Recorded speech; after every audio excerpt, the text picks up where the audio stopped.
الحمد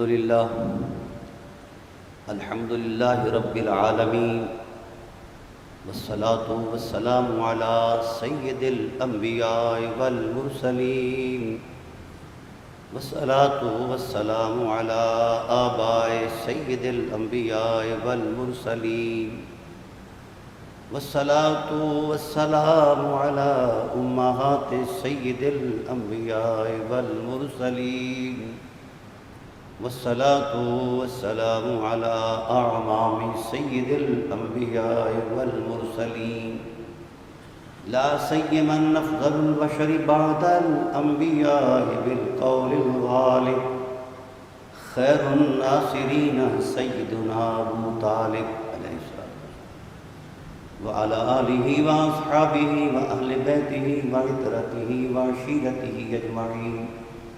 أما بعد، فأعوذ بالله من الشيطان الرجيم. بسم الله الرحمن الرحيم.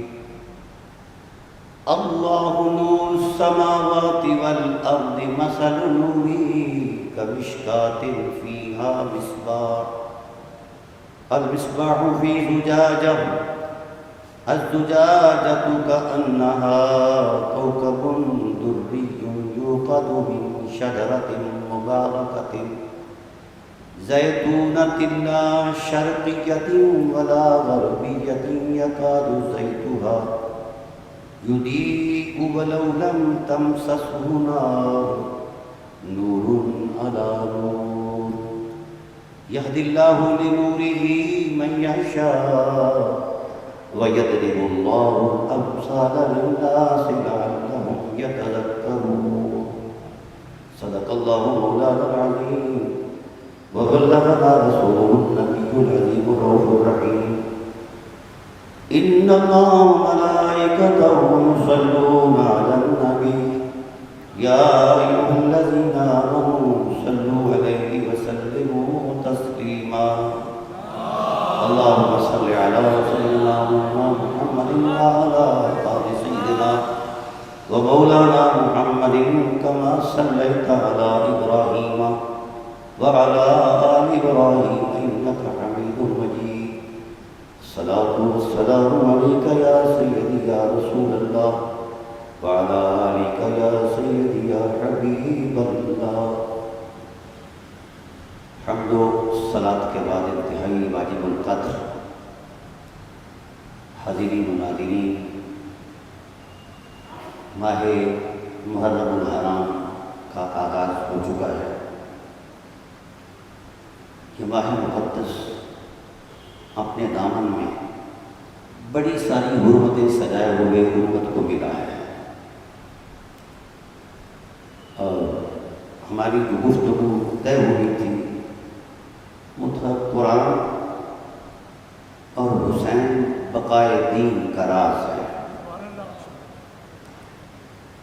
یہ فکرہ جملہ محض جذباتی نہیں، اس کے پیچھے 600 آیات قرآن کی طاقت موجود ہے. تو چاہوں گا کہ ایک خاص پہلو سے میں اس کی گفتگو کروں. تو ضروری ہے کہ ہم سب سے پہلے قرآن کی اور حسین کی معرفت حاصل کریں. امت کو جب ان دو حقیقتوں کی معرفت نصیب ہو جائے گی تو اسلام غالب آ جائے گا. یہ میرا خیال مذہبی مسلکی تصور نہیں، یہ فرمان رسالت ہے، اور اس پر تائید خداوندی ہے. فطرت کے آئینے میں شخصیات کا تسلسل تاریخی اعتبار سے جاری و ساری ہوتا ہے. ہر شخصیت کا جائزہ اس کے تشخص کے دائرے میں لیا جاتا ہے. اس کے خد و خال، طبی، فطری، فکری، اس کے رویے، اس کی اقدار. کائنات میں بہت ساری ایسی شخصیات ہیں جن کو تاریخ نے بیان کیا، اور حسین وہ شخصیت ہے اس کو کسی شخصیت اور تشخص میں بیان نہیں کیا گیا. اور یہ محض امام علی مقام علیہ السلام کا وجود فطری محض فطرت کا تسلسل نہیں، اللہ کی مشیت کا خصوصی اہتمام ہے، اور اعتماد ذوالجلال کی ایک زندہ تعبیر ہے حسین۔ جناب ابراہیم علیہ السلام ایک شخصیت ہے، پیغمبر ہیں، جد الانبیاء ہیں، لیکن جب اللہ نے ان کی عظمت وفا کو دیکھا تو ارشاد فرمایا ان ابراہیم کان امۃ، کائنات کے باسیوں ابراہیم شخصیت نہیں وفاؤں کی کائنات ہے، اور اس کائنات کی حرمت یہ ہے قانتا للہ حنیفہ، اللہ کے حضور میں اس کی مرضی کے سامنے یوں جھک گیا، ہر چیز سے، ہر باطل سے کٹ گیا، بلکہ ذات سے بھی کٹ گیا اور میری ذات میں کھو گیا۔ تو جب اس قدر آگے آئے ابراہیم تو ہم نے فرمایا واتخذ اللہ ابراہیم خلیلا، ہم نے ابراہیم کو خلیل بنا دیا ہے۔ تو میں نے سورہ نور کی، ہم چونکہ کردار کے تصور میں اور آیات کی روشنی میں حسین کی تلاش چاہتے ہیں، تاریخی شواہد تو مجھ سے آپ زیادہ جانتے ہیں، مذہبی تصورات بھی آپ زیادہ جانتے ہیں، لیکن تاریخی شواہد روایات پر صحت اور حکم کا ایک دائرہ موجود ہے، قرآن کی آیات میں کوئی شک نہیں ہے۔ تو چاہوں گا کہ ہم جتنے لمحات بھی ان کی یادوں میں گزاریں، ایک ہاتھ میں قرآن ہو اور دوسری صورت میں آئینہ قرآن ہو، تو ہم اس انداز میں چلیں۔ تو میں گزارش کروں گا کہ میری گفتگو کو صرف روایتی نہ سمجھنا، یہ خدائی اتفاق ہے کہ مجھے یہاں حاضری نصیب ہوئی۔ بہرحال اللہ تعالیٰ ارشاد فرماتے ہیں اللہ نور السماوات والارض، حبیب اللہ زمین و آسمانوں کا نور ہے، مثل نور ہی، اس کی مثال، اس کے نور کی مثال کمشکات، ایک مضبوط اور محفوظ آلہ ہے جس میں چراغ رکھ کر اس کی ہوا سے حفاظت کی جاتی ہے۔ اللہ نور السماوات والارض مثل نورہ کمشکات فیہا مصباح، اب اس مصباح میں کیا ہے؟ الزجاجہ، سبحان اللہ، ایک روشن فانوس ہے جس کی رنگا رنگ روشنیاں ہیں۔ الزجاجہ کأنہا کوکب، اس کی مثال دیکھنی ہے تو آسمان کے ستاروں، آسمان کے سینے میں نور بیزیاں کرتے ہوئے جو ستارے ہیں وہ ایسی حقیقت ہے۔ من شجرۃ یوقد من شجرۃ، اس کو تیلی سے، دیا سلائی سے نہیں جلایا جاتا، ایک پاکیزہ درخت ہے، اور مبارکہ، اس درخت کی نیچر یہ ہے کہ اس کے تخم سے لے کر پتوں تک سارا برکتوں سے وہ معمور ہے، شاخیں برکتوں سے معمور ہیں، شگوفے پھل برکتوں سے معمور ہیں۔ الزجاجۃ کأنہا کوکب یوقد من شجرۃ مبارکۃ زیتونۃ، تفسیر میں بیان فرمایا جس طرح زیتون کا ہے، لیکن اس درخت کی خوبی ہے زیتون مشرق مغرب کے تصورات میں پایا جاتا ہے، فرمایا لا شرقیہ ولا غربیہ، یہ وہ درخت ہے نہ شرقی ہے نہ غربی ہے۔ یکاد زیتھا، قریب ہے کہ جب یہ تبسم کرے تو کائنات روشن کر دے۔ یضیء ولو لم تمسسہ نار، یہ آگ سے جلایا نہیں گیا، یہ حسن سرمدی کے جلووں سے روشن کیا گیا ہے۔ نور علی نور، یہ تہ در تہ، کروٹ بدلتا ہے تو بھی نور ہے، اٹھ کر بیٹھتا ہے تو بھی نور ہے، خرد و نوش کے تسلسل سے گزرتا ہے تو بھی نور ہے، سانسیں لیتا ہے تو بھی نور ہے، کسی کو تنبیہاً جھڑکتا ہے تو بھی نور ہے۔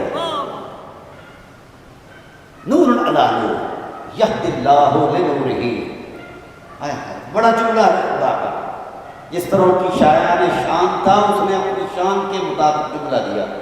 یہدی اللہ، اللہ ہدایت دیتا ہے، اس نور کے ذریعے سے، اس نور کی آغوش میں، لیکن ہر ایک کو نہیں۔ یہ بہت بڑی بات ہے، ہر ایک کو اس ہدایت کا، اس نور کی روشنی نہیں۔ من یشاء، جو اللہ کو بھا جاتا ہے اس نور سے اس کو وابستہ کر دیتا ہے۔ وَيَضْرِبُ اللَّهُ الْأَمْثَالَ لِلنَّاسِ، ہم نے اس مثال کو روشن انداز میں بیان کر دیا۔ اب چاہیے یہ کہ کائنات کے لوگ اس سے تذکر حاصل کریں، اس سے تفکر حاصل کریں، اس سے ہدایت حاصل کریں۔ بات بڑی سادی ہے لیکن سمندر سے بھی زیادہ گہری ہے، بات بہت مختصر ہے مگر آسمان سے بھی زیادہ بلند ہے۔ یہ فرد جذبات نہیں، نہ مذہبی خیالات ہیں، قرآن کی روشن آیات ہے۔ اللہ اکبر۔ ایک مقام پر اور وضاحت فرمائی، الم تر کیف ضرب اللہ مثلا کلمۃ طیبۃ۔ حبیب، کیا آپ نے اس منظر نامے کو نہ دیکھا جب ہم نے اسلام کی پہلی اکائی کلمہ طیبہ کی عظمت کو بیان فرمایا اپنی الوہیت کے آئینے میں؟ کشجرۃ طیبۃ، وہ تو ایک پاک درخت ہے، اصلھا ثابت، وہ اتنا بلند ہے کہ اس کی جڑ اتنی طاہر مطہر پاکیزہ ہے کہ تحت الثری کے سینے میں بھی اتری ہوئی ہے۔ وفرعھا فی السماء، اس کی شاخوں نے آسمان کا سینہ ڈھانپ رکھا۔ تؤتی اکلھا کل حین، ہر درخت موسم آنے پر پھل دیتا ہے۔ یہ وقت کے تعین سے پہلے پھل دے رہا ہے، وقت کے تصورات کے بعد بھی فیض بار رہے گا۔ اس کے لیے وقت مجبوری نہیں، یہ وقت کی مجبوری ہے۔ وَيَضْرِبُ اللَّهُ الْأَمْثَالَ لِلنَّاسِ، یہاں بھی فرمایا اللہ مثال بیان کرتا ہے۔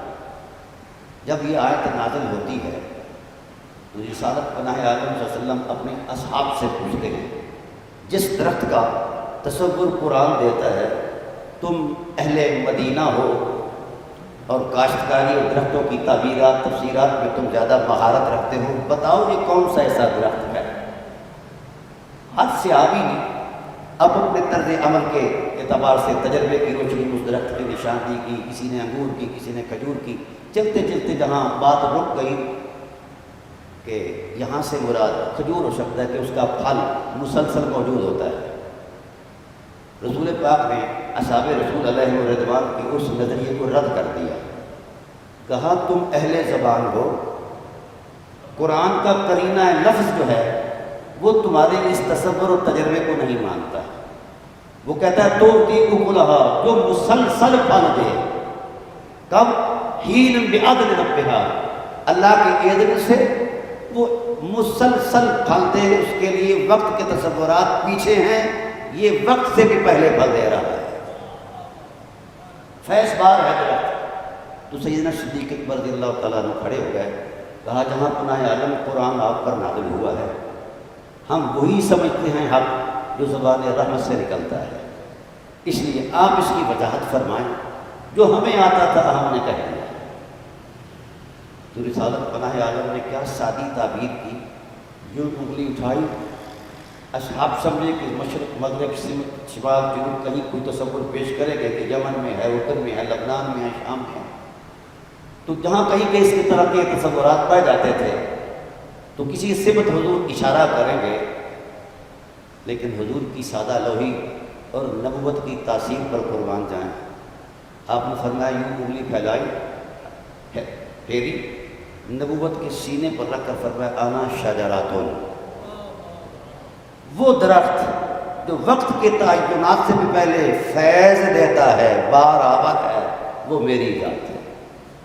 ایک دیہاتی صحابی حضرت زرارہ بیٹھے تھے، کہنے لگے جہاں پناہ عالم آپ نے درخت کی تمثیل میں خود کو پیش کیا، اس میں تو کوئی شک نہیں کہ لا الہ الا اللہ حسن الہیت، الہی کی دلالت ہے، اور محمد رسول اللہ حسن رسالت کی دلالت ہے، آپ اس کے مدلول ہیں، پر ذرا یہ بات تو بتا دیجئے کہ خود کو درخت کہا، درخت کی طبعی کیفیات میں اس کی جڑ ہوتی ہے، شاخیں ہوتی ہیں، شگوفے ہوتے ہیں، پھل ہوتے ہیں، پودے ہوتے ہیں، پتے ہوتے ہیں، اس کا لہلہانا ہوتا ہے، اور وہ کاربن ڈائی آکسائڈ کو ختم کرتا ہے، آکسیجن دیتا ہے، اس کے سارے اس کے فطری تصورات ہیں. تو آپ میں تو کوئی ایسی چیز محسوس ہی نہیں ہو رہی جس عظمت کو آپ نے بیان فرمایا ہے. تو آپ نے اس سے مخاطب ہو کر فرمایا تو مجھے اپنی آنکھ سے دیکھ رہا ہے، کبھی محمد کی آنکھ سے دیکھے گا تو تجھے حقیقت نظر آ جائے گی. اب جو کلمہ طیبہ پڑھ کر ہم مسلمان ہوئے، لا الہ الا اللہ پہلی عقائد ہے، اس کو اللہ نے اپنی شایان شان اس تمثیل میں بیان فرمایا کہ یہ شجرہ طیبہ ہے. اب اس کی تفصیلات میں نے آپ کو عرض کر دی ہیں. تو حضور فرماتے ہیں شاخیں بھی ہیں، شگوفے بھی ہیں، پھل بھی ہیں، پتے بھی ہیں، جو اس شجرہ طیبہ کی عظمت میں سب منظم ہیں. یا رسول اللہ وہ کیا ہے؟ فرمایا انا شجرۃ ولقاؤها علی بن ابی طالب وحملها فاطمۃ بنت محمد وثمرها حسن وحسین والمحبون اہل بیتی ورثها انا فی الجنہ لقاؤها فی الجنہ حملها فی الجنہ ثمرها فی الجنہ. فرمایا میں لا الہ کی بیان کرتا تمثیل میں جو درخت کا تصور ہے وہ میری ذات ہے. اگر میری شاخیں دیکھنا ہو تو علی کو دیکھ لیں، شگوفے دیکھنا ہو تو نرم و نازک ٹہنیوں پر نرم پتوں کے ساتھ، نرم پردوں کے ساتھ جو شگوفہ ہے جس کی آغوش میں پھل ہوتا ہے وہ میری بیٹی زہرا ہے. یہ کلمہ کا معنی بیان کر رہا ہے خود رسول صاحب کلمہ. کوئی مذہب شذب نہیں ہے کہ یہاں کسی مسلک کی ترجمانی ہو رہی ہے. میں نے تو عرصہ دراز سے مسلکوں کو چھوڑا اور توڑا ہوا ہے الحمدللہ. خود صاحب وحی کی ترجمانی اور معنی کا تعین کر رہا ہے. میں شجرہ ہوں، علی شاخیں ہیں، زہرا شگوفے ہیں. زہرا کی آغوش قسمت میں پناہ پانے والے، پروان چڑھنے والے جو پھل ہیں وہ حسن مجتبیٰ اور شہید کربلا ہیں. پھر فرمایا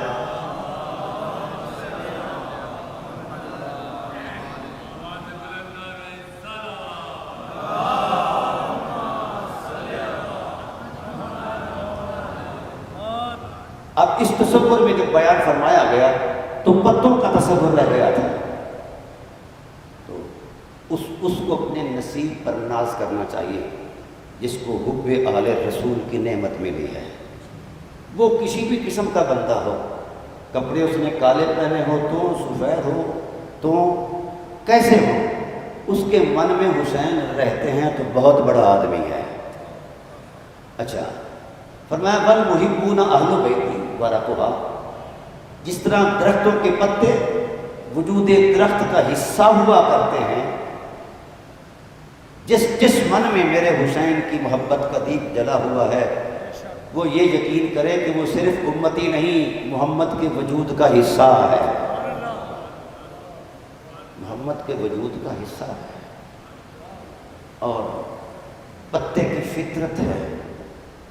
کاربن ڈائی آکسائڈ چھوڑتا ہے رات کو اور دن کو تو پتا جب تک درخت سے لگا رہے گا، پیوست رہے گا، ہرا بھی رہے گا، بھرا بھی رہے گا. اور جب پتا درخت سے کٹ جائے گا تو پھر ہماری گھر کی عورتیں جو ہیں وہ اسے جھاڑو دے کر نفرت سے میل دیتی ہیں، جلا دیتی ہیں.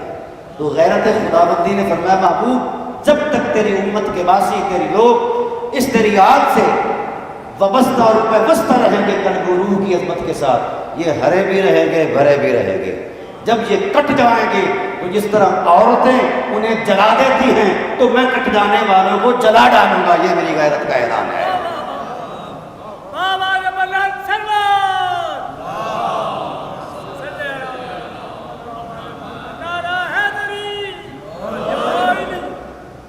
تو دو آیتوں میں ایک مناسبت ہے.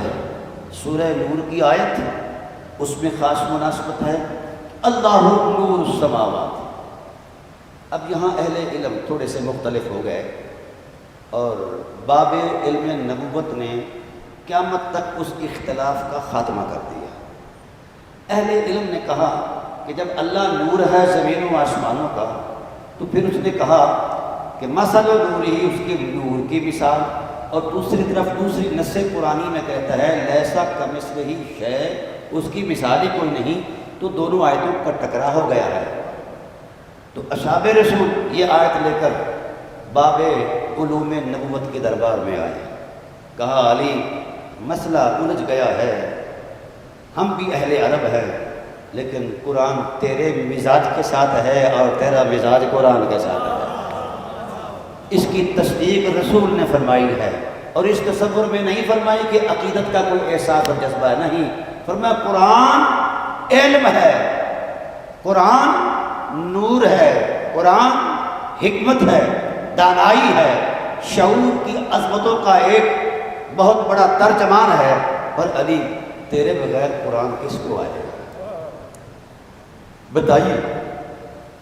تو کائنات کے شہنشاہ تاجدار ولایت نے فرمایا اے یعنی اللہ نور السماوات، فرمایا اے منور السماوات والارض، اللہ زمینوں آسمانوں کو نور عطا کرنے والا ہے۔ اب پھر تھوڑا سا یہاں رک گئے کہ وہ سورج کے نور سے زمینوں آسمانوں کا نور ہے، چاند کی روشنی سے ہے، ستاروں کے نکاح ہے، وہ تصور علم کیا ہے؟ تو مولا کائنات نے فرمایا اولاً جس وجود کو خدا نے جس کی پیکر عصمت کے برکت سے اس کائنات کو روشنی بخشی، وہ نور تلاش کرنے سے نہیں ہے۔ فرمایا قرآن کہتا ہے اِنَّا أَرْسَلْنَاكَ شَاهِدًا وَمُبَشِّرًا وَنَذِيرًا وَدَاعِيًا إِلَى اللَّهِ بِإِذْنِهِ وَسِرَاجًا مُنِيرًا۔ تو وہ نور ہے جس کو اللہ نے اپنا داعی بنا کر بھیجا ہے، اور وہ سراج منیر ہے۔ اب قرآن کی تفسیر ہم قرآن کی آیات میں کر رہے ہیں، کسی مفسر کا تصور علم میں نہیں کر رہے کہ یہاں صرف اور سکم ممکن ہے، قرآن میں کی زبر زیر میں بھی کوئی ایسا نہیں ہے۔ اب اس اعتبار سے جب یہ بات بیان کر دی گئی کہ رسول اللہ صلی اللہ علیہ وسلم کی ذات نور ہے، اور اس نور کا قرآن پاک میں بھی موجود ہے قد جاءکم من اللہ نور و کتاب مبین۔ اب یہاں بھی جو ہے دو تصور ہے، نور اور کتاب مبین۔ پھر ان دونوں تصوروں کو قدرت نے یکجا کیا، کہا یہدی بہ اللہ، بہ ما نہیں فرمایا، ضمیر کا تصور تھا کہ پہلے ضمیر کا جو مرجع ہے وہ دو اعتبار ہیں، من اللہ نور و کتاب مبین۔ عطف کی عظمت میں یہ طے تھا کہ یہ ہما آتا، لیکن فرمایا یہدی بہ اللہ، قرآن اور محمد دو نہیں، ایک ہی حقیقت کے دو نام ہیں، یہد اللہ نور۔ تو یہاں بھی رسول کا پیکر، رسول کی تعلیمات، رسول کی صرف نور ہے، اس لیے تو اللہ نے برمنا اعتماد کرتے ہوئے فرمایا رکو وما آتاکم الرسول فخذوہ وما نہاکم عنہ فانتہوا، جو رسول عطا کر دے سینے سے لگا لو، یہی نور ہے، جس چیز سے روک دے رک جاؤ۔ اطیعوا اللہ و اطیعوا الرسول، من یطع الرسول فقد اطاع اللہ۔ اب اچھا میں عرض یہ کرنا چاہتا ہوں کہ جب یہ نور ظہور پذیر ہوا، جو اس وقت کا جو کفر کا گھٹا ٹوپ اندھیرا تھا وہ چھانے لگا۔ جبل ابو قبیس کی چوٹی پر جب لا الہ الا اللہ کی دعوت دی گئی تو وہ گھٹا ٹوپ اندھیرے، وہ ظلمتوں کے ترجمان، وہ کفار مکہ آ گئے۔ اے محمد تلواریں لہرا کر کہتے ہیں نہ لا الہ الا اللہ کہیں گے نہ کہنے دیں گے، اور حضور کے قتل پر منصوبے بنانے لگے۔ تو غیرت خدا بندی نے بڑا خوبصورت تصور دیا، فرمایا میرے حبیب یریدون ان یطفئوا نور اللہ بافواہہم، یہ کفار بد اتوار اللہ کے نور کو منہ کی پھونکوں سے بجھانا چاہتے ہیں۔ واللہ متم نورہ، اللہ نے طے کر لیا ہے کہ اس نور کو اتمام بخشے گا، کمال بخشے گا۔ پھر ایک اور مقام پر سورہ اپنا توبہ کے اندر فرمایا یریدون ان یطفئوا نور اللہ، جب کفار مکہ وہ اندھیر نگری میں آئے اور آ کر اس نور کو بجھانے کے لیے حملہ آور ہوئے، وَيَأْبَى اللَّهُ، اللہ نے انکار کر دیا کہ تمہاری یہ سازش کبھی کامیاب نہیں ہوگی۔ اب بڑی خوبصورت بات، اے اللہ تو نے کہا یریدون ان یطفئوا نور اللہ بافواہہم، منہ کی پھونکوں سے چراغ بجھایا جا رہا ہے۔ آج بھی عادت یہی ہے، آج تو ہم بٹن آف کرتے ہیں نا جی، اس وقت جو پرانے وقت میں دیپ جلائے جاتے تھے، دیے جلائے جاتے تھے، وہ پھونک سے ہی ٹھیک اب اللہ تعالیٰ کی ذات نے جس وقت دیکھا کہ اس نور کے بجھانے کے لیے میانوں سے تلواریں بھی نکل آئی ہیں اور تعاقب بھی کیا جا رہا ہے اور دارالندوہ میں مشورے بھی کیے جا رہے ہیں، جگہ جگہ اس نور کے قتل کے لیے منصوبے، اور یہ ابو سفیان اس وقت ان کا سرغنہ تھا، تو طرح طرح کی ترکیبیں۔ غیرت الہی نے جواب دیا کہ میرے حبیب گھبرانا نہیں، ہم آپ کی حفاظت کریں گے۔ اے اللہ کس کے ذریعے؟ جبرائیل بھیجو گے؟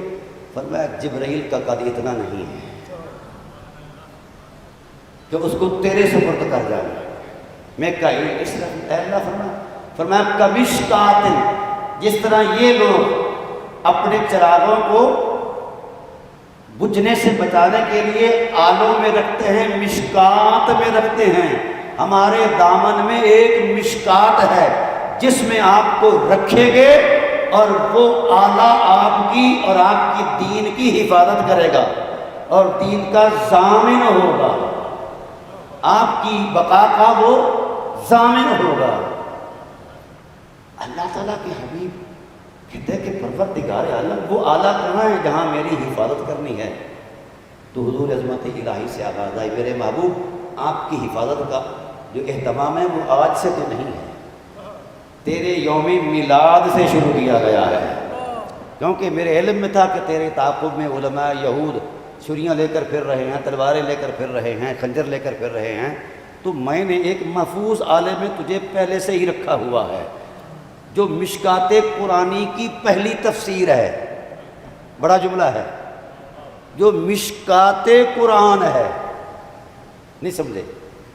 جس کا پیکر خاکی مشکات قرآن ہے، جو تیری حفاظت کی ضمانت کا ایک عظیم حوالہ ہے۔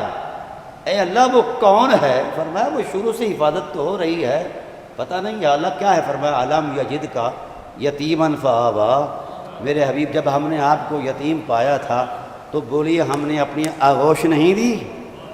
اے اللہ اس آغوش کی صورت کیا تھی؟ فرمایا سید بطحہ افضل البشر بعد الانبیاء، حضرت ابو طالب علیہ السلام میری مشکات کی پہلی تفسیر ہے۔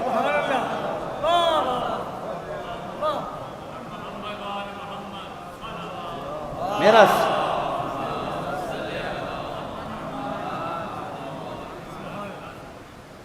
تو جو ذات والا صفات خدا کی مشیت کے اہتمام میں ایک خصوصی مضمون ہو اور اسے مشکات کہا جائے، بہت بڑا لفظ ہے۔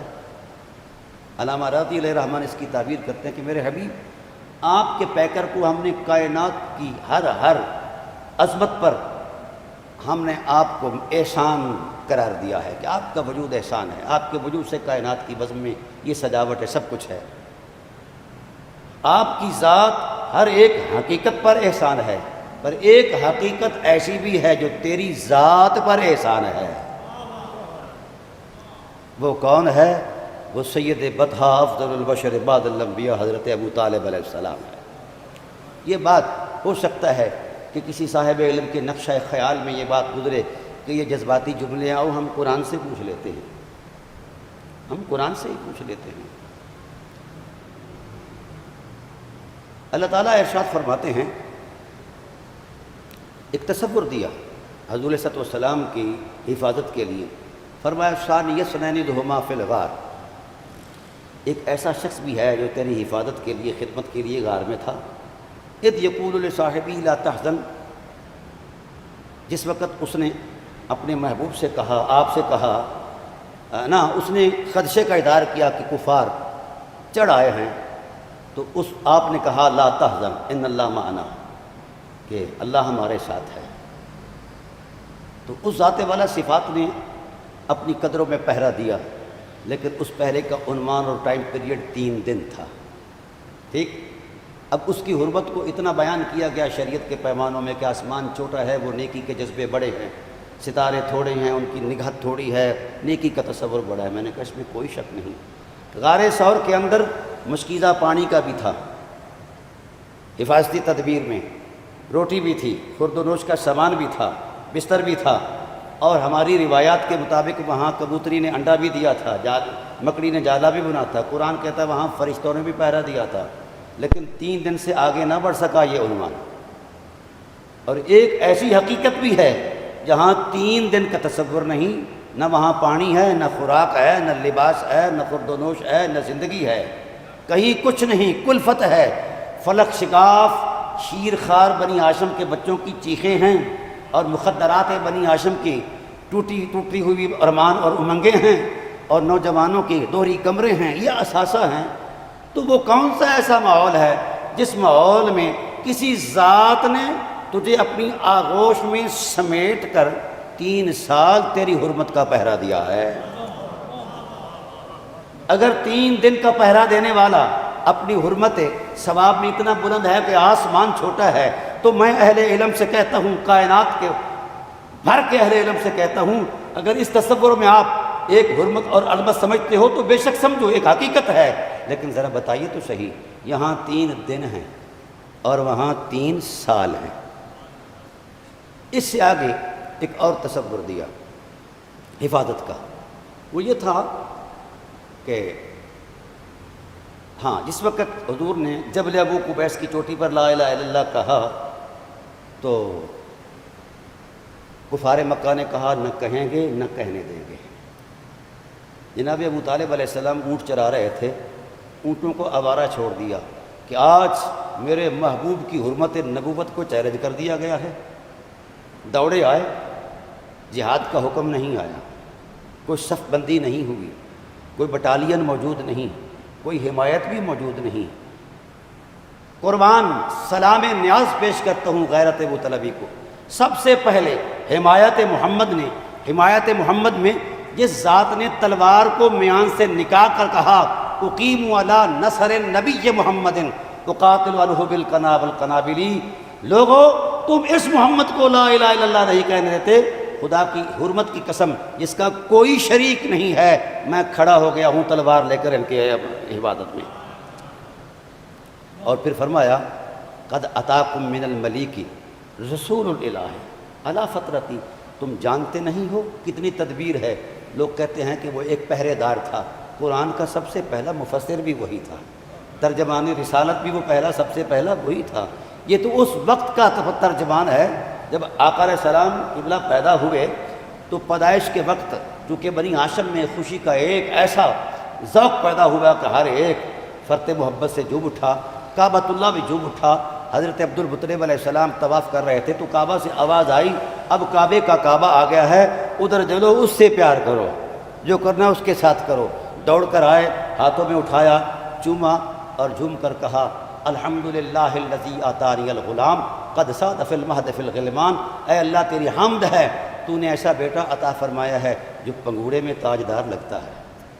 حضرت ابو طالب علیہ السلام پہلو میں کھڑے تھے، کہا بابا یہ تو آپ کے فرد جذبات ہیں، اللہ کی مشیت کے نقطوں میں کچھ اور نظر آتا ہے، عرش الہی کے کنگروں پر لکھا ہوا کچھ اور نظر آتا ہے، لوح محفوظ کے سینے میں جو تحریریں ہیں اس میں کچھ اور نظر آتا ہے۔ بابا نے پوچھا کہ کیا نظر آتا ہے؟ فرمایا مجھے ذرا محمد دو نا، انا احق بکم، سب سے زیادہ حقدار میں ہوں، مجھے بتائے تاریخ کا کوئی تاریخ دان یہ حقیقت آسمان آشکار ابو طالب پر کس نے کی تھی؟ وہ مشیت کا تسلسل جس کی فطرت کی تولانیاں قرآن کی آیات میں پہلے سے موجود ہیں، تورات میں موجود ہیں، زبور میں موجود ہیں، اور جناب والا انجیل میں موجود ہیں، صحف ابراہیم میں موجود ہیں، صحف موسیٰ میں موجود ہیں۔ ابو طالب علیہ السلام محض رشتے کے تصور میں ام محترم کے اعتبار سے محافظ رسالت نہیں، مشیت الہی کا وہ اہتمام ہے جس کا فیصلہ اللہ نے ازل سے لے کر ابد تک فرمایا ہوا ہے۔ اچھا، کہا حضور کو پکڑا، ہاتھ میں لیا اور یہاں ماتھے پر بوسہ دیا۔ ہمارے عقیدت مند لوگ جو کہتے ہیں حضور کے نالین اتنے بلند ہیں کہ عرش سے بھی بڑے ہیں، فلاں فلاں، ہاں کریں، نالین نے صرف تلیاں چومی ہیں، ابو طالب نے جبین محمد پر بوسے دیے ہیں۔ ایک حد محبت، حد امتیاز تو ہے نا، یہاں بوسہ دے کر نظر سے نظر لڑی، رمز سمجھا گئی رمز شناس کو کہ یہ صرف ابن عبداللہ نہیں ہے، یہ کوئی اور ذات ہے، یہ کوئی اور حقیقت ہے، تو بے قابو ہو گئے، رقص کر رہے ہیں، لڈی ڈال رہے ہیں۔ یوں جبین عظمت پر ماتھا چوم کر کہا کہ ملیک الناس لیس لہ شریک هو الوہاب والمبدی والمعید ومن تحت السماء لہ بحق ومن فوق السماء لہ عبید۔ اے محمد، تیرے حسن کی رعنائی نے میرے سینے کو پیغام دیا ہے، میرے سینے میری روح میں اترنے والا پیغام ہے، وہ یہ ہے کہ تیرے حسن کی تعبیریں یہ کہہ رہی ہیں کہ اتنا حسین صرف وہی پیدا کر سکتا ہے جس کا اپنا شریک کوئی نہیں ہے۔ اس نے حسن کی ابتدا بھی تیری فطرت سے کی ہے، انتہا بھی تیری ذات پر کر دی ہے، اس سے آگے حسن کی کہانی ہی ختم کر دی ہے۔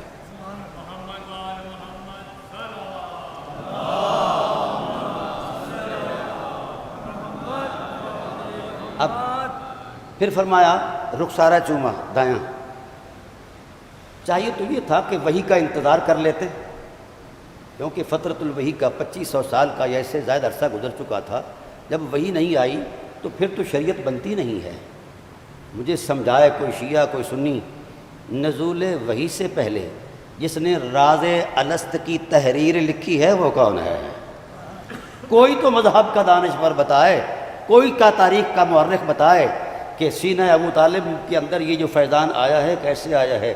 جب نبوت کی نظر حرمت طلب میں پڑی تو نظر سے نظر میں سوال ہوئے، تو فرط جذبات میں سرزمین عرب پر قرآن سے پہلے قرآن خاموش، خود رسول خاموش، خدا خاموش، جبرائیل خاموش، سب سے پہلے جس نے ذات محمد کو یوں کہا انت النبی محمد کرم اغر مسود لمسودین اکارم تابو و تاب المولد نعم العرومت اصلها و امر الخدم الاوحد۔ اے محمد، تیرے حسن کی لطافت میرے سینے میں کا دروازہ کھٹکھٹا کر یہ کہتی ہے کہ تو صرف نبی نہیں، نبیوں کا بھی سردار ہے۔ سید المرسلین سب سے پہلے ابو طالب نے کہا اور کئی سال بعد قرآن نے کہا۔ اب وقت کے دامن میں اتنی گنجائش نہیں، میں قرآنی آیات اور ان کے سینے میں چھپے ہوئے اسرار کو ایک تہ در تہ اسلوب میں بیان کرتا کہ قرآن نے کہاں کیا کہا اور ابو طالب نے اس سے پہلے کیا کہا۔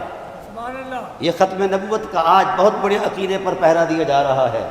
سب سے پہلے سرزمین عرب پر قرآن سے بھی پہلے جس نے مصطفیٰ کو خاتم النبیین کہا اسے ابو طالب کہتے ہیں۔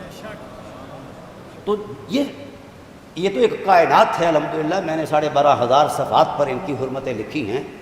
میرا یہ سارا مقدمہ بیان کرنے کا مقصد یہ نہیں کہ میں کوئی داستان سرائی بیان کروں، آگے ہم نے بڑھنا ہے، ہم نے قرآن اور حسین کے ساتھ ساتھ چلنا ہے۔ یہ عظیمت مآب بابا، قرآن کہتا ہے حبیب علم یجد کا یتیما فآبا۔ اچھا، یہاں علماء اہل سنت ہوں، علماء اہل تشیع ہوں تو آبا سے مراد ٹھکانہ لیتے ہیں۔ یہ حرمت معنی کی توہین ہے، ایسا نہیں ہے۔ میں نے اس کی مہمان یعنی 1200 سے زائد تفاسیر دیکھیں، کیونکہ میری اسپیشلائزیشن جو ہے وہ تفسیر کے اندر تھی، تو بہت ساری تفسیروں نے مفسرین نے آوا کا معنی تلاش کیا ہے، لغت سے، عرف سے، اصطلاح سے، اور علم اور دلائل سے، روایات سے اور آیات سے۔ تو میں صرف ایک معنی عرض کروں گا۔ وہ کہتے ہیں آوا کا مصدر، جہاں سے آوا کا فعل نکلا ہے، قائم ہوا ہے، اس کا اصل مصدر جو ہے یہ الایوا ہے، اور الایوا کا معنی ہے اے ضمہ کا الی امے کا ابی طالبن، حبیب ہم نے آپ کو ان کے سپرد نہیں کیا یا آپ پر ان کو پہرے دار نہیں بنایا یا آپ کو ان کی آغوش میں پناہ نہیں دی۔ یہ چھوٹے ترجمے ہیں، ان کے وقار کے ہی خلاف ہیں۔ اے ضمہ کا الی امے کا، بے شک تو سید المرسلین ہے، خاتم النبیین ہے، رحمت للعالمین ہے، پوری انسانیت کے لیے رسول ہے، خدا کا محبوب ہے، تیری ساری حرمتیں بجا، مگر میں نے سینہ ابو طالب میں بڑی گنجائش دیکھی ہے۔ اے اللہ، کیا فرمایا؟ اتنی گنجائش دیکھی، اے ضمہ کا الی امے کا، ہم نے آپ کے سارے وجود کو ساری حرمتوں کے ساتھ اٹھایا اور وجود ابو طالب میں ضم کر دیا ہے۔ یہ شان بتائیے کائنات میں، یہ جبرائیل علیہ السلام کے پاس بھی نہیں ہے کہ اس کو شان ضمیت ملی ہو۔ جبرائیل بھی جب آتے، جب قربتیں میسر آتی، یا تو وہ لپٹ جاتے یا وہ گھٹنوں کے ساتھ گھٹنے لگا کر یہ کہتے کہ مل اسلام مل احسان وغیرہ وغیرہ. اور کائنات کا کوئی ایسا شخص نہیں خدا کی کائنات میں جس کو یہ شان ملی ہو. سیدنا ابوبکر صدیق کے لیے تو صحابیت کا ٹائٹل ہے، اور اس سے اوپر جو ہے ٹائٹل وہ ہے مولا کائنات کا، وہ ہے نفس رسول ہونا قربت کے تصور میں. اب اس سے آگے کیا ہو سکتا ہے جو نفس رسول ہی قرار پایا. اور پھر یہاں تفنن طبع کے لیے ایک واقعہ سنا جاؤں. ابو طالب علیہ السلام نے مولا کائنات کو 16 سال پہلے نفس رسول کہا، اور قرآن نے مولا کائنات کے بابا کی اس بات کو اپنے سینے میں آیات بنا کر بیان فرمایا. میں اس پر کبھی پھر موقع ملا تو بات کروں گا. وہ کہتے ہیں اما علی فرتبتہ امہ ونشأ بقتل لہ وتتزیدا. جو عظیمت کے درجے میں ہم بات کر رہے تھے کہ یہ عظیمت قرآن، عظیمت حسین جو ہے یہ بقائے دین کا راز ہے. اس کے پیچھے اس خون مطہرہ کے اندر جو وہ غیرت کا تسلسل ہے جو اپنے زمانے میں خدا کی غیرت کا مظہر ہے. ابو طالب علیہ السلام مال شخصیت نہیں، اللہ کا سب سے پہلا اعتماد ہے. رسول اللہ صلی اللہ علیہ وآلہ وسلم کا سب سے پہلے اعتماد ہے. رسول اللہ صلی اللہ علیہ وآلہ وسلم کی ذات والا صفات کی سب سے پہلی پناہ. اور پھر قرآن کہتا ہے ضمہ کا، ضم کہتے ہیں ملا دینا، مکس اپ کرنا. ایک جگہ میں بیان کر رہا تھا تو وہاں بڑے بڑے علماء تھے، میرے پاس دودھ بھی پڑا ہوا تھا اور جناب والا ایک گلاس پانی کا بھی تھا. تو میں نے اس معنی کو اپنی تمثیلی اعتبار سے دودھ میں پانی ملایا اور پانی میں دودھ ملایا، مکس اپ کر دیا. میں نے کہا جی اب اس کو دودھ کون کہے گا اور پانی کون کہے گا؟ کہنے لگے جی نہیں، یہاں تو یہ ایک تیسری حقیقت ہے جسے لسی کہتے ہیں. تو میں نے کہا بات سمجھ جاؤ. اب کوئی تھیوری کائنات کی ایسے لے آؤ کہ جس وقت اس کو اپنایا جائے تو جو میں نے پانی میں ملایا ہے دودھ اور دودھ میں پانی مکس اپ کیا ہے اس کو الگ کر کے دکھائے. کہنے لگے یہ تو ہو ہی نہیں سکتا، فطرت کے خلاف ہے. میں نے کہا میں نے گلاس پانی کا گلاس دودھ میں ملایا، دودھ کو پانی میں دودھ کو ملایا. کائنات کی کوئی طاقت اس کو الگ نہیں کر سکتی.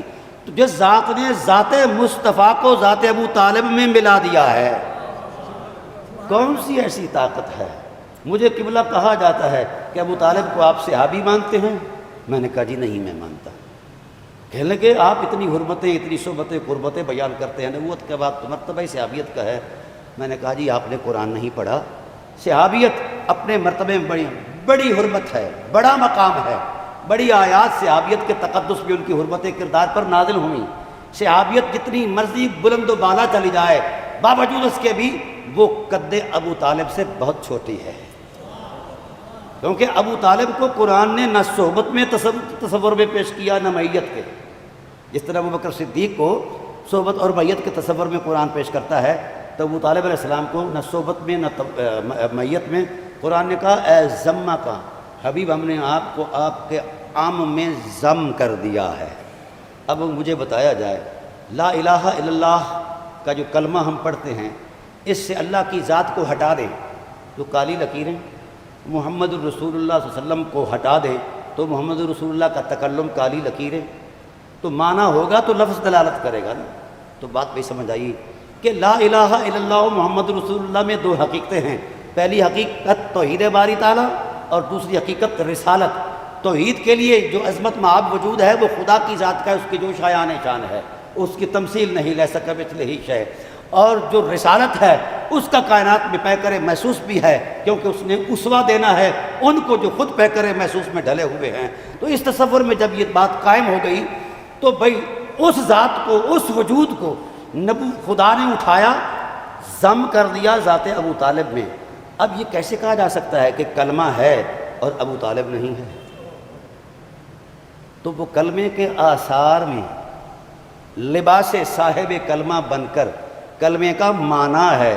جو خود کلمہ ہے اس کی بابت یہ خیال قائم کرنا کہ کلمہ پڑھا ہے کہ نہیں پڑھا.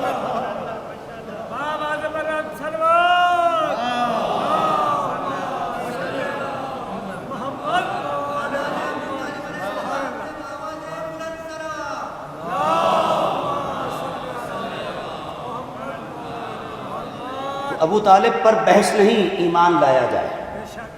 وہ اتنا بلند ہے کہ صحابیت اور ولایت بھی ان کے قد سے بہت چھوٹی ہے۔ اکثر اوقات ہمارے علماء مجھ سے الجھتے ہیں، میں نے کہا جی صحابی کی تعریف کرو، کس کو کہتے ہیں؟ کہتے ہیں جو حضور کی صحبت میں رہے وہ صحابی۔ میں نے کہا سبحان اللہ، جو رسول کی صحبت میں عظمت یقین کے ساتھ رہے خادم بن کر وہ صحابی، اور جس کی صحبت میں خود رسول رہے، بطور تبرک 2 لمحات کے لیے 4 لمحات کے لیے 50 سال، اور قرآن کے آئینے کے مطابق عبدالآباد تک یہ عدلی فیصلہ ہے، یہ مشیت الہی کا خصوصی اہتمام ہے۔ اب یہاں ایک یہ بھی تعبیر کی جاتی ہے کہ جس نے عظمت یقین سے دیکھا رسول کو وہ صحابی ہے۔ میں نے کہا جی ٹھیک، جس نے ایک نظر دیکھ لی وہ صحابی۔ میں نے کہا جی سبحان اللہ، مان لیا۔ جس نے ایک نظر دیکھا وہ صحابی ہے، اور جس نے 50 سال تک نظر ہٹائی نہیں۔ اب مجھے تھوڑا سا آگے جانا ہے، ان کی عظیمت کے جذبوں کو ہم نے تلاش کرنا ہے۔ یہ میں حسین کی فطرت کا تسلسل بیان کر رہا ہوں کہ حسین ایسے راہوں سے نہیں آیا کہ ہم کہیں کہ حسین ابن علی ہیں۔ حسین کے پس منظر میں ایک بہت بڑی تیاریاں ہیں، مشیت الہی کا خصوصی اہتمام ہے، خصوصی اہتمام ہے۔ اب اکیلا بابا ہے، کفار مکہ کے ساتھ لڑ تو سکتا نہیں ہے، نیگوسیشن بنتی ہے، مذاکرات بنتے ہیں۔ میں نے ان کی زندگی کا ایک ایک سیکنڈ تلاش کیا، تحریر کیا، دیکھا، مجھے کہیں ایک لمحہ کے لیے بھی ایسا حرف نظر نہیں آیا کہ کہیں لجاجت کے ساتھ جناب ابو طالب نے یہ کہا ہو کہ یار جانے دو یہ بچہ ہے۔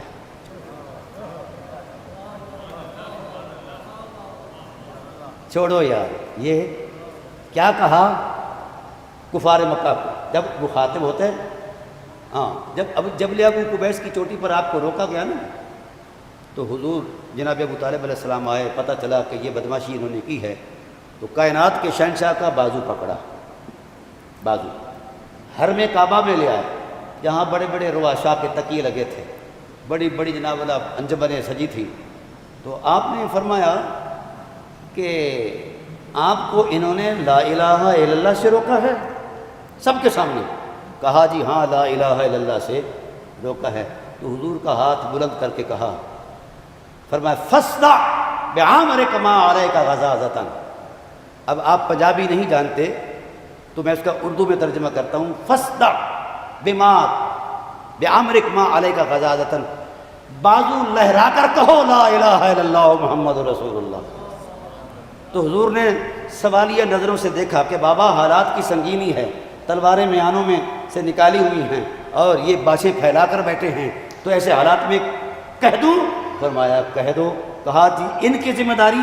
فرمایا واللہ لن یصلوا الیک بجمعہم حتی اوسد فی التراب دفینا، اللہ کی عزت کی قسم جس نے آپ کو حق کا رسول بنا کر بھیجا ہے، میں ضامن ہوں قیامت تک میری سانسیں بھی تیری حفاظت کریں گی، جب تک میں زندہ ہوں مٹی میں ملا نہیں دیا جاتا تب تک تیری طرف۔ یہ عظیمت مآب جذبے ہے، نیگوسیشن نہیں ہے۔ اہل بیت میں نیگوسیشن کا کوئی ٹائٹل ہوتا تو حسین نیگوسیٹ کر لیتا۔ بھئی یہ تاریخ ہی نہیں ہے اہل بیت کی۔ ہاں مذہب بہت بونے ہیں مقام حسین سے، یہ تاریخ ہی نہیں اہل بیت کی کہ کہیں کھڑے ہو کر کسی لمحے نیگوسیٹ کر کے یہ کہا ہو کہ چلو یار کوئی بات نہیں، کچھ دیر تم کر لو کچھ دیر ہم کر لو۔ قرآن اس پر گواہ ہے۔ کفار مکہ مل کے آئے، کہنے لگے کہ ہم مل بیٹھ کر کوئی معاملہ طے کر لیتے ہیں۔ تو کہا جی سال میں ایک لمحے کے لیے آپ ہماری بتوں کی پوجا کر لیں، سال بھر تیرے خدا کی پوجا کریں گے۔ یہ سیاسی میدان میں تو یہ نیگوسیشن بنتی تھی، مگر نبوت کی غیرت جلال میں آئی۔ کہا ہو کمینوں جن سے نفرت کرتا ہوں ان کو پوجو۔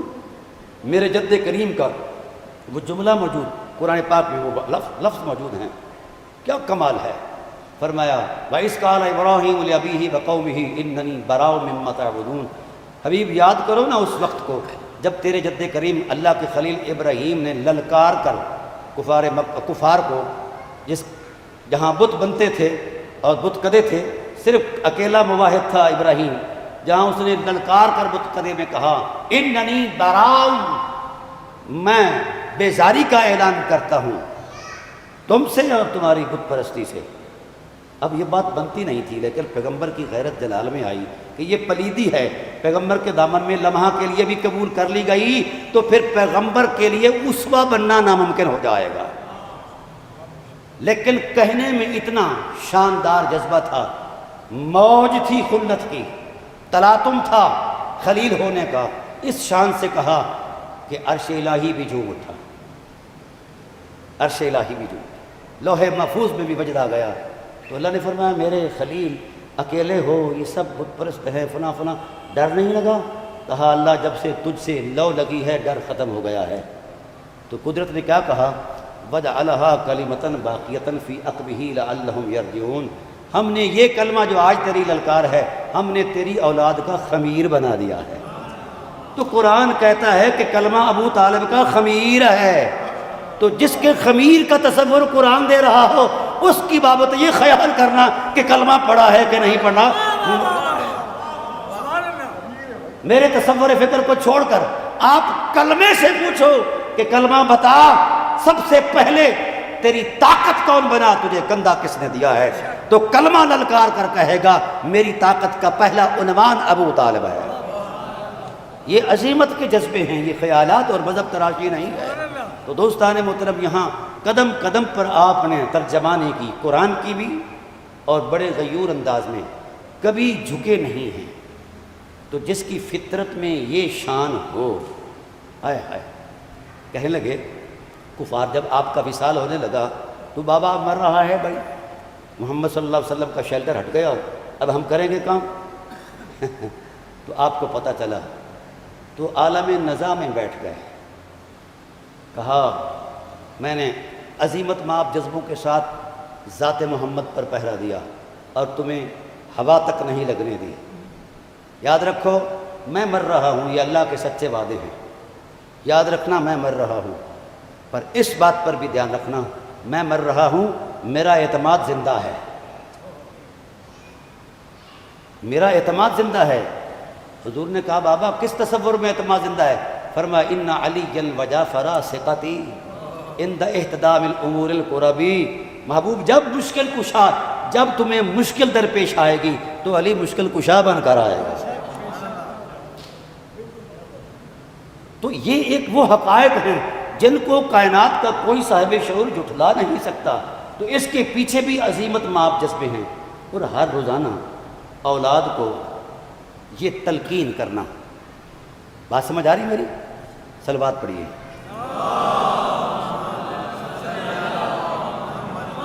سمیٹ رہا ہوں، ہر روزانہ مولا کائنات فرماتے ہیں کہ بابا ہر روزانہ اٹھتے اور ہمیں مرنے کا درس دیتے۔ ہر باپ کی امیدیں امنگیں ہوتی ہیں، ارمان ہوتے ہیں، ماں کے ارمان ہوتے ہیں۔ آپس میں میاں بی بی حضرت فاطمہ بنت اسد حضرت ابو طالب علیہ السلام مشورہ کر رہے ہیں کہ بچے تو اللہ نے دیے ہیں مگر ان کی تربیت کیسے کرنی ہے؟ تو حضرت فاطمہ بنت اسد کہتی ہیں سلام اس جذبے کو جو ان کے قدموں کے بوسے لے کر قرآن کی آیت بنا ہے۔ وہ کہتی ہیں ہمارے سماج کے اندر جس طرح قربانی کے دنوں میں لوگ جانور پالتے ہیں اور پال کر قربانی کے دن ذبح کراتے ہیں، میں نے اپنے بچوں کی تربیت اس نہج پر کی ہے کہ تم نے محمد پر ذبح ہونا ہے، میں نے ان کا مزاج بنا دیا ہے۔ اور حضرت ابو طالب علیہ السلام مولا کائنات سے تو روزانہ کہتے ہیں کہ تیری ذمہ داری زیادہ ہے کہ تو اس میں ایک شان رکھتا ہے روزانہ۔ تو ایک دن مولا کائنات نے شغل سے کہا کہ بابا لگتا ہے تو مجھے مروا کے چھوڑے گا۔ تو آہ بھر کے کہا بیٹا محمد کی حمایت میں، محمد کے دین کی حفاظت میں جس تیر نے تیرے جگر کو چھلنی کیا، میں اس تیر سے اتنا پیار کروں گا کہ اپنی آنکھوں میں اس سے سرما ڈالا کروں گا تاکہ میں عہد وفا کی یاد تازہ کر رکھوں۔ جانتے ہو ہائے ہائے، قرآن پاک سورہ نجم کے اندر آیا ہوا ابراہیم الذی وفا، اللہ نے حضرت ابراہیم علیہ السلام کی خلیل کے تصور میں تو تعارف کروایا تھا، معرفت دی۔ ایک اور بھی ہے کہ میرا ابراہیم محض شخص نہیں، کائنات کی حرمتیں ہیں۔ اور پھر کیسی حرمتیں ہیں؟ یہ حرمت وفا ہے، امام وفا ہے کہ اللہ کی محبت کی وفا میں ہر چیز پیش کر دی ہے، مال اولاد جان سب کچھ پیش کر دی ہے۔ تو عرصہ دراز گزر چکا تھا، وقت گزرتا گیا تو یہ قصہ پارینہ بنتا جا رہا تھا کہ جناب والا ایسا ہوا ہے کہ نہیں۔ زمانہ آیا کہ لوگوں نے اسے کہانی کہنا شروع کر دیا کہ پرانی کہانی ہے، اس کی کوئی حقیقت نہیں ہے، جھوٹ ہے، فلاں فلاں فلاں۔ جب سرکار ابو طالب علیہ السلام کو پتہ چلا کہ میرے جد ابراہیم کی عظمت وفا اور اعجاز وفا کو چیلنج کر دیا گیا ہے، تو جناب ابراہیم علیہ السلام کے سپوت نے کفار مکہ کو للکار کر کہا، لوگو تم اللہ کے خلیل کے اعجاز وفا پر طعن کرتے ہو کہ اس کی کوئی حقیقت نہیں ہے۔ یاد رکھو میرے جد کریم ابراہیم علیہ السلام نے اللہ کی وفا میں ایک اسماعیل دیا تھا، گواہ رہنا میں اپنے سارے اسماعیل محمد کی وفا میں پیش کر دوں گا۔ اور کیا ایسا ہوا نہیں ہے؟ ایسے معاملات بنے نہیں ہیں؟ تو دوستان محترم، عظیمت یہاں سے شروع ہوتی ہے اور یہاں آ کر ہی معراج پاتی ہے۔ عظیمت پر ہی دین قائم ہے، رخصتوں پر دین قائم نہیں۔ اگر عظیمت چھوٹی چیز ہوتی تو مولا حسین مدینہ نہ چھوڑتے۔ سامنے حالات تھے، یہ وہ واقعہ ہے جس میں ہم نے تو اس کو تاریخ کا حصہ کہا یا یزیدیوں کے ساتھ ایک ٹکراؤ کا، ایسا نہیں ہے۔ اس کے پیچھے اللہ کی مشیت کا ایک خاص اہتمام ہے، اس کی تاریخ ہے، اور وہ تاریخ ازلی بھی ہے، ابدی بھی ہے۔ اس پر پھر کسی وقت میں بات کروں گا، وقت کے دامن میں اتنی گنجائش نہیں۔ تو مجھے بتائیے کہ جب روضہ رسول پر حسین اپنے بچوں کو لے کر گئے، مدینہ چھوڑ رہے ہیں، تو چھوڑتے وقت جن جذبات کا اظہار ہوا، آسمان پگھل رہا تھا کہ یہ وہ حسین ہے جو علم نشرہ کے سینے پر کھیلا کرتا ہے، وما ینطق عن الہوا کی زبان کو چوسا کرتا ہے، اور رسول اس سے بغل گیر ہو کر کہتے ہیں الحسین منی و انا من الحسین۔ یہ ساری حرمتیں حسین کے سامنے تھیں، مگر جس وقت وہ وہاں پہنچتے ہیں اور اپنے جد کریم سید المرسلین کے روضہ اقدس پر، قبر انور پر ہاتھ رکھتے ہیں، بوسہ دیتے ہیں، قبر سے لپٹ جاتے ہیں، اپنے بال بچے وہ یہ سب کچھ، تو کیا کہا وہ لفظ اتنا ہے کہ خدا کے آسمان سے بھی بڑا ہے۔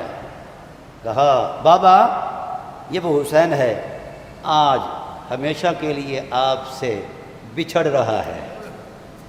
جس سینے کو بغیر حسین کے تسکین نہیں آیا کرتی تھی، جس وجود مقدس کو بغیر حسین کے سکون نہیں آیا کرتا تھا، آج تیرے جگر کا گوشہ، تیری حرمت مآب اولاد جو ہے اس راہ پر جا رہی ہے، غریب الدیار ہو کر، مسافر ہو کر، اور اپنے معصوم بچوں کو بھی ساتھ لے کر جا رہا ہوں۔ میری عفت مآب، عصمت مآب زینب بہن بھی میرے ساتھ ہے، فلاں فلاں سب نفوس قدسیہ میرے ساتھ ہیں۔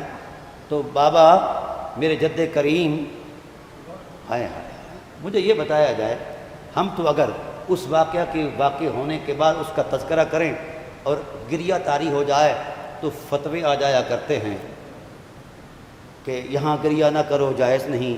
میں سوال کرتا ہوں فتویٰ لگانے والوں سے، میرے رسول سے تو پوچھو، حسین آغوش میں کھیل رہے ہیں، ان کے سامنے کرب و بلا کا نقشہ آ گیا۔ اب جو نبی اپنی نبوی طاقت سے چاند کو چیر سکتا ہے تو وہ کیا تقدیر کی لکیر پر ہاتھ نہیں رکھ سکتا؟ اللہ وحدہ لا شریک کے کئی سارے معاملات میں دعائے رسول سے اللہ تعالیٰ کی ذات نے بہت کچھ بدلا، تو کیا ایسا نہیں کر سکتا تھا؟ سب کچھ کے باوجود ایسا کیوں کیا؟ دراصل وہ سامنے خیال نہیں تھا، وہ جو غیرت ابو طلبی تھی اس کے ایجاز کا وقت آ گیا تھا، اس کے ظہور کا وقت آ گیا تھا۔ وہ عظیمت ابو طلبی جو ہے وہ نقش محبت بن کر سامنے آ گئی۔ کہا بیٹا اگرچہ تو میرا پوتا ہے، یہ کتنا بڑا حسین ہے کہ دادا ابو طالب ہیں جو خدا کا اعتماد ہیں، اور نواسہ محمد کا ہے جو سید المرسلین ہیں۔ اپنی حرمتوں کو بچانے کے لیے اسی خانقاہ میں بیٹھ کر وہ نیگوسیشن کر لیتا۔